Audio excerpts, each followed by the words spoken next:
welcome back to another episode on The Lily Show. As you all know, and as we have always been doing it, this is Fatherhood. And today we have our amazing friend, amazing brother, our amazing tailor, and most of all will say, no, it's not tailor. It's not that, I don't know what they call it. There's this type of tailor they talked about. No, we're talking about professional tailor, our professional designer, Mr. Elikem Kumordzie. Welcome and set. Thank you.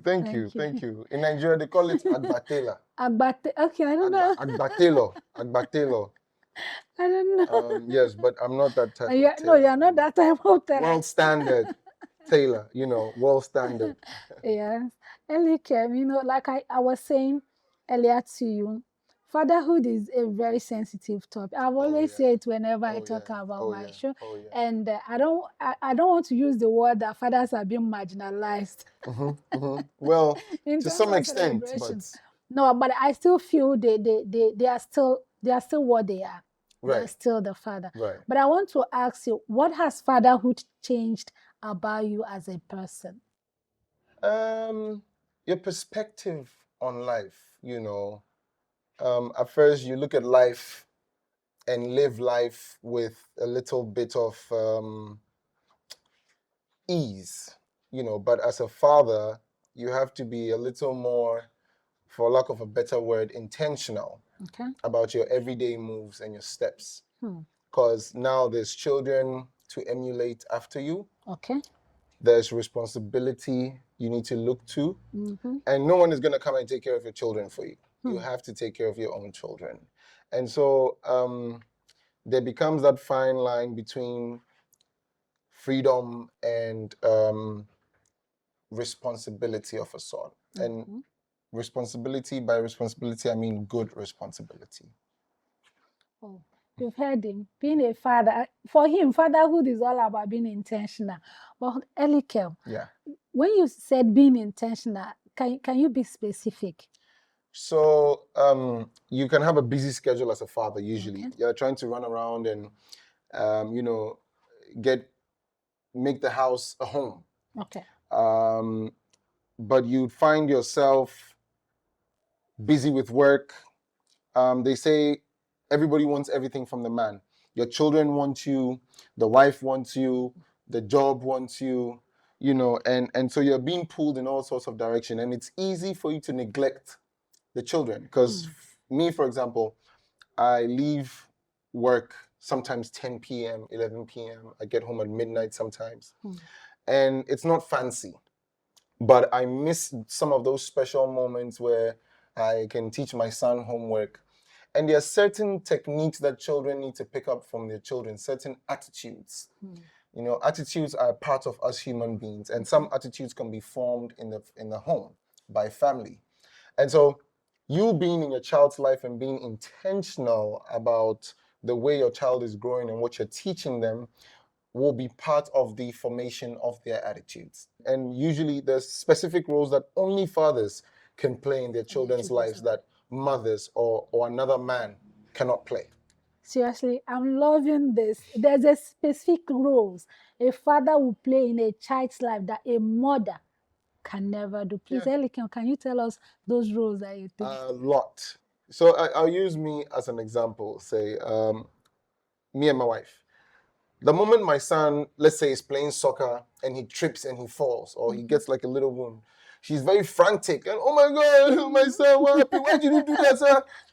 But me, as Elikem and as a father, I'm seeing the opportunity for which doesn't kill you will make you stronger. Yeah. Because I will advise my daughters to only marry men with scars.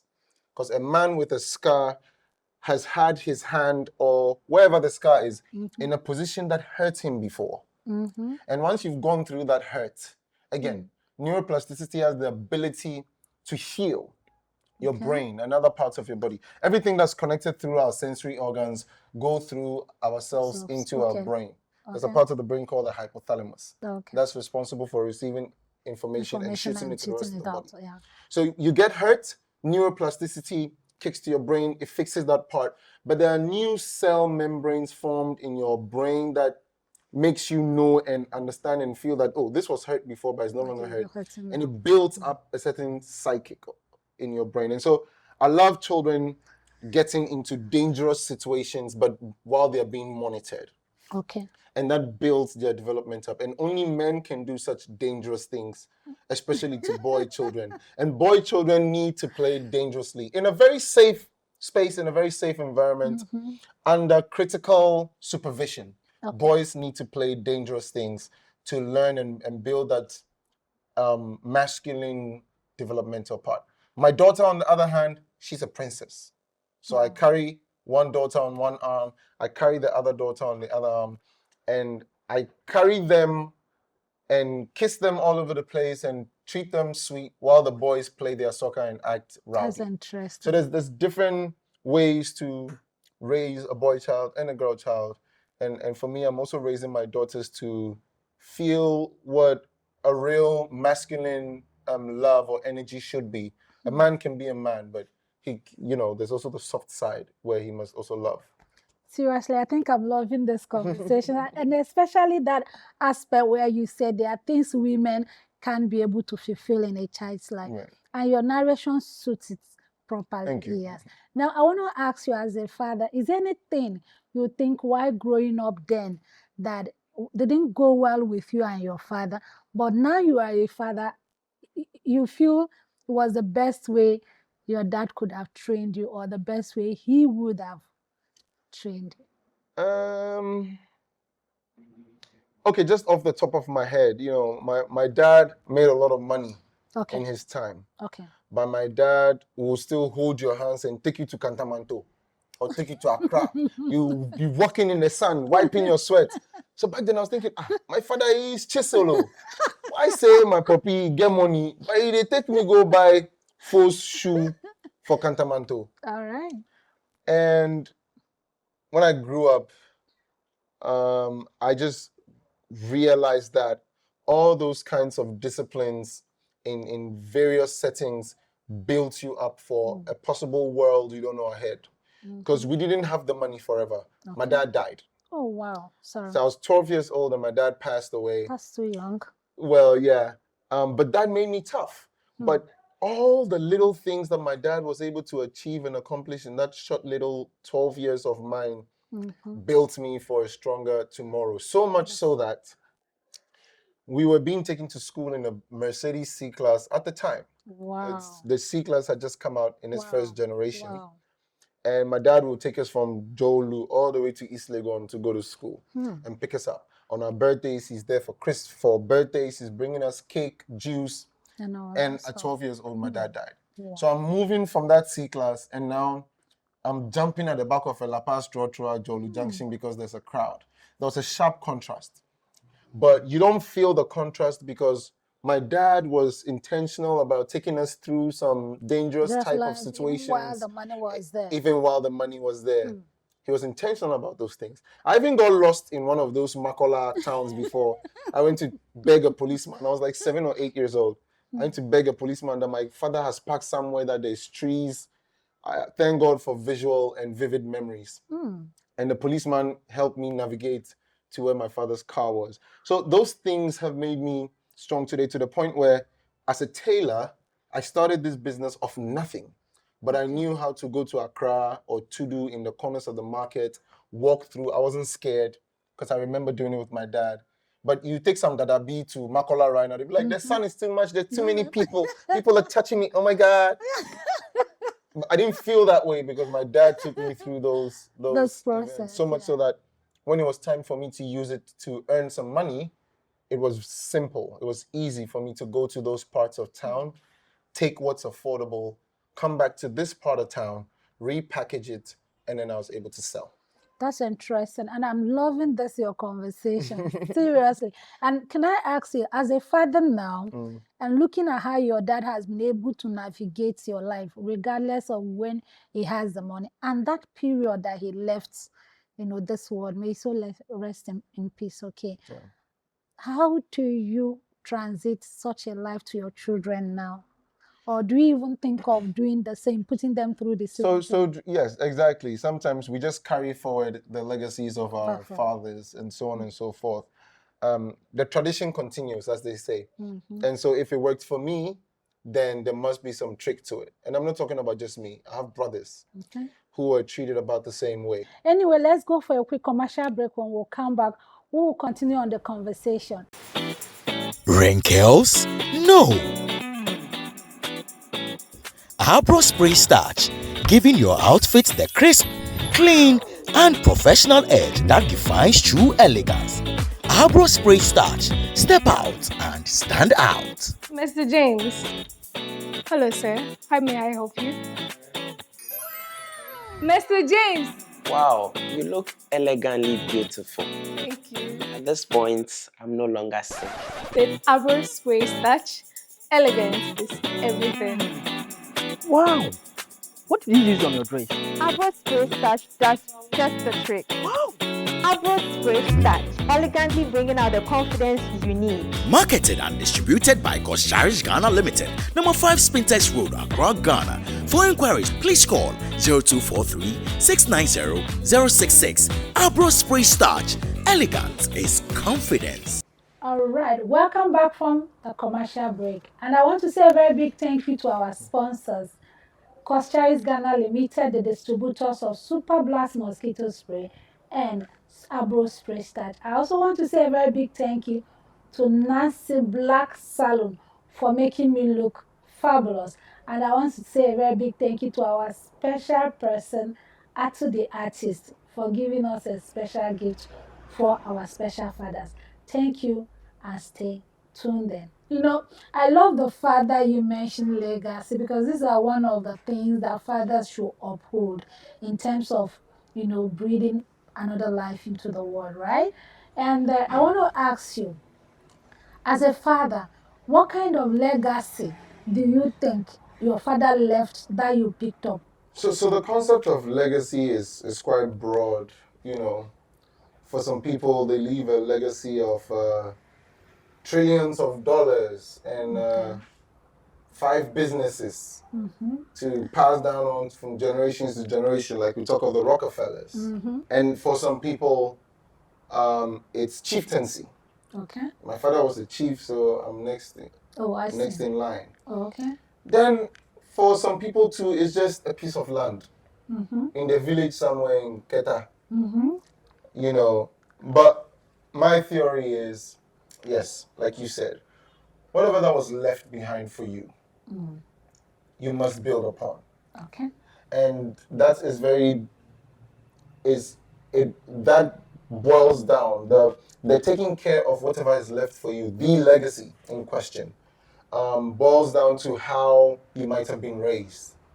So much so that it is usually on the father or the parents to teach or to nurture these young people growing up to know how to continue that legacy or to take care of whatever we've left behind. So we chase all this wealth, houses, cars, lands, you know, businesses, and we can't take them with us. We're all going somewhere at the end of this we're going journey. to leave it, yeah. And so whatever we leave behind, how sure are we that it's being taken care of properly? I'm coming back to you, Elikem, please. You know, there are some of the young men today that came from a background or a zero home. Let me use the word, a zero father inheritance. Please, what do you have to say to them? There's always room, there's always opportunity to start fresh and be that legacy creator, be that legacy leaver, be that one that will start that kick off, whatever your surname is. Mine is Kumordzie. So if my father hadn't left me anything, my grandfathers hadn't left my father anything, I could be the one to start the generational wealth. Wow. I can be the one to start the generational common sense. It's never too late to start. Some families stack on top of others because their father left a lot, and so they already inherited big property that they can stack on. But if your father left you nothing, it's the best time to start. Because then the next question is, your father left you nothing, but what did you leave for your son? Please, did you hear it? If your father have left you with nothing, what exactly do you leave for your son? It's a question for you to answer to yourself. So let's go for another quick commercial break. When we'll come back, we will continue on this conversation. Thank you. Late night study sessions, endless assignments, and now these urchins and mosquitoes. You guys are sitting here just have you done the assignment Mr. Pachi gave us? How do we do this assignment? These mosquitoes.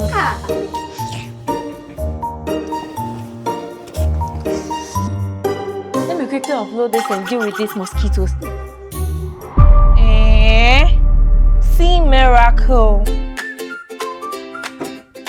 Super Blast Mosquito Spray, the all-natural spray to keep your home mosquito-free.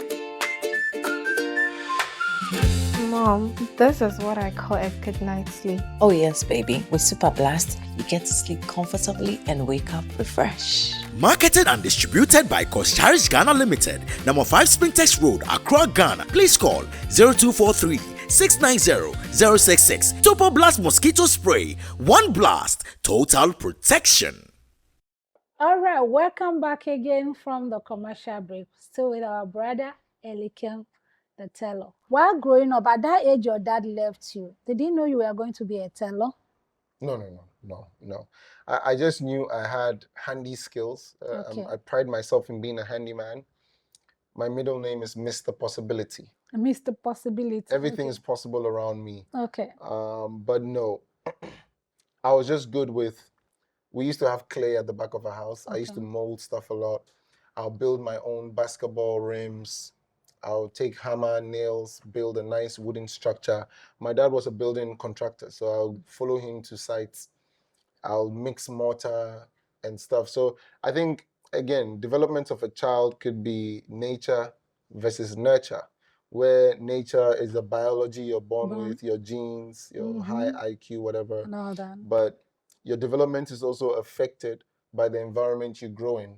And I think growing up in such an environment where I had access to tools and hammer and nails, I got exposed to using my hands very quickly.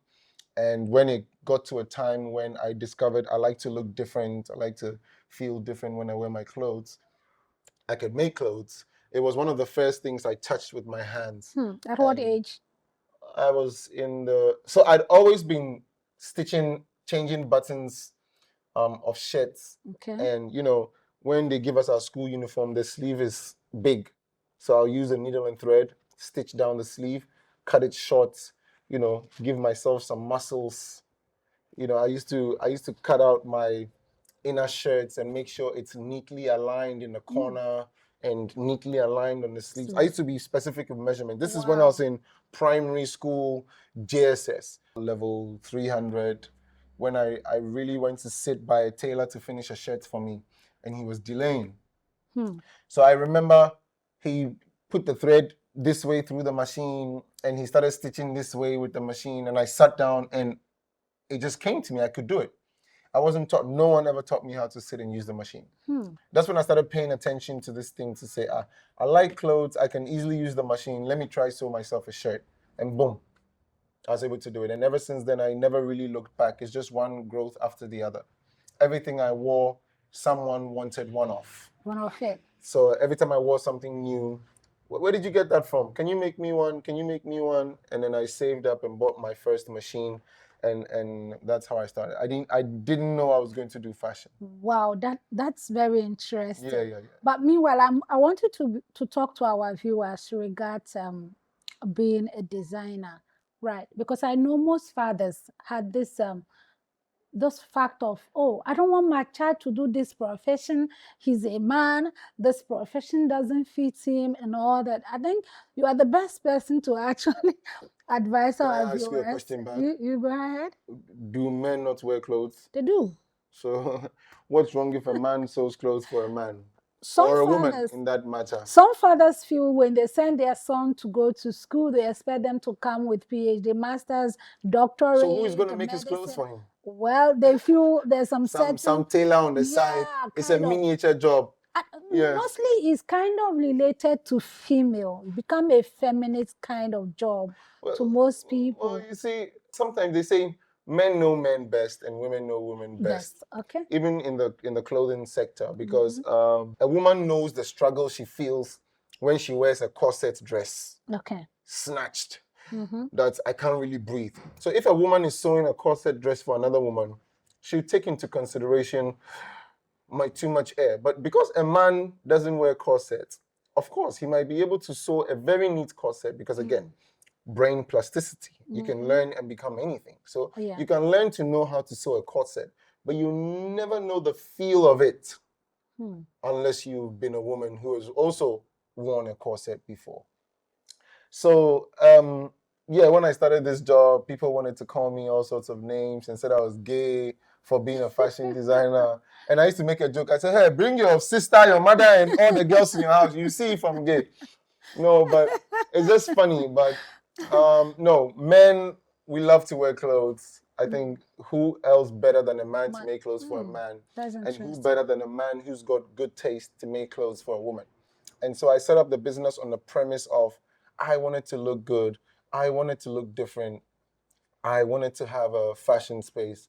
And now I project it to the rest of the world. What do you want from a perspective of a man? From my perspective, what do you want from a perspective of a woman? And from my perspective, and then I cater to the markets. That's very interesting. Yeah. And I want you to tell our viewers, what is the first step you have to take when you have made up your mind to be a father? What is one of the first steps you need to reconsider or consider before you say, yes, I'm ready to be a father? Your freedom.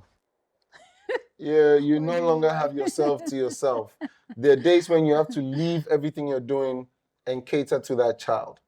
In terms of emergency, if you're sleeping and you're a man that loves to enjoy your sleep and your son is crying in the room next to you, he's 2 years old, his temperature is 39 degrees Celsius. If you don't rush him to the hospital, something might happen to that child and you might either lose him or have a brain defect. And so your life is no longer yours. Yes, you can't expect a 2-year-old child to get up and go to the hospital. You are sounding as if it's more of a burden than being a blessing. It is. Is it a burden or is it a blessing? No, it's more of a burden than a blessing. Wow. But you always need to pick the blessing in the lesson. Okay. There's always a blessing in the lesson. Okay. So because it's a burden, if you pay attention to it, there's many cues you can pick up that can bless yourself. Because what are you doing now for your child? Or how are you raising him? And by being there for him, you're also learning certain cues. You're being a different person, And so it's a big burden. Let's not lie to anybody. Yes, it's a blessing to have a child. It's an investment to take them to, through a good course of life. Because when they grow up, they can take care of you also. Same way you took care of them. It's reciprocal. You don't treat them well, they won't treat you well. So that's the burden of it. All right. Then, just to finish up, in your old age, now you become a burden to them. Yeah. So the burden switches. That's interesting. Yeah. Please, what advice you have for these young men that feel like having babies from different women and you leave the responsibility to the woman to deal with? What advice you have for them? So they should just pray they don't find or they don't impregnate one of those women that will speak evil to their children about the kind of man they are, because that child will grow up to hate you. And if you're not lucky and the child becomes a doctor in a hospital where you're dying out of stroke, you will die. So don't hop and jump and impregnate. If you want to impregnate different women, be ready to take care of different children. It's as simple as it gets. And you have to find a way to be a little bit somehow in the child's life. You can't just neglect the child because they need that presence, emotional presence, that physical presence, that face-to-face, that knowing and sense of knowing that there's a man that I'm made of. So let's remember that we're the first mentors of our children, and so we must act as such. Wow. Thank you so much. So we are coming to the end of today's interview or interactive session with you. Do you think mothers are more celebrated? They are, but they should be. All right. Mothers should be more celebrated. 50 times to 100 times more, twice as much, 3 times as much as fathers. Any reason for that? Because women are just special, especially mothers. Okay. The process from the fusing of the egg to implantation to fetal stage to birth is just so magical, it's so amazing. And women are nurturers. And women nurture life. when you look from the animal kingdom to the plant kingdom to the human kingdom, women bring life and nurture it. And so if God gave us life and women can give life, then maybe God must be a woman. But That's interesting. women must be held in high esteem. You've heard him. Women should be more celebrated, Yes, and they that should. is it. Anyway, Elikem, this is our we have a tradition we do anywhere we go to, or any interactive session we have. This is called a cue card, and you have to pick one either from this side or this. Pick it, sort it out. Just left and right. Yes, anyone, and pick one and answer. Just read out the question and answer to our viewers. Thank you very much. Okay. Has your kid, pardon me and my mic situation, has your kid ever taught you something new about yourself? Well, you know, I know I had patience in a side of me. But when my son wants to play with the iPad and, Daddy, I want Kinder Joy, I say to him, Posse, learn to be patient. Do you know what patience is? Can you be patient? If you're patient, I'll buy you Kinder Joy tomorrow, okay? You say, were you not patient last week? Did I not get it for you the next day? He say yes. Then he keeps quiet, he calms, he's patient for the next day. Then I'm like, wow, I'm teaching my son patience, but am I patient? You know, then you start asking yourself the question that if this boy can listen to patience and he gets what he asked for the next day because you promised him and you gave him, then be patient and work towards what you need, because you might not get it today, but you might get it tomorrow. So yeah, it's patience. That's off the top of my head. Thank you so much. Wrinkles? No. Abro Spray Starch, giving your outfit the crisp, clean, and professional edge that defines true elegance. Abro Spray Starch, step out and stand out. Mr. James. Hello, sir. How may I help you?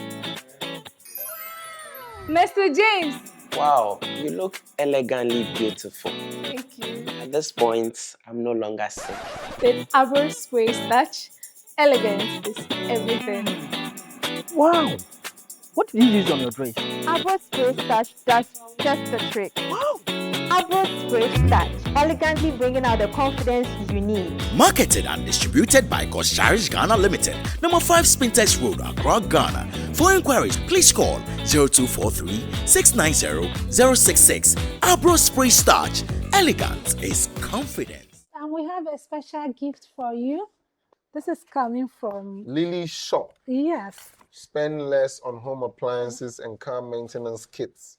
This is, you already Spray know. starch, okay, Yes. for the linen shirts and things. Nice. Yes. Thank you. And this thank is you, thank our mosquito spray. Okay. That is Does it very kill good. cockroaches too? So much. Sometimes and the cockroach, they everything. worry for And the kitchen. The most inside. interesting part of this is it's not toxic.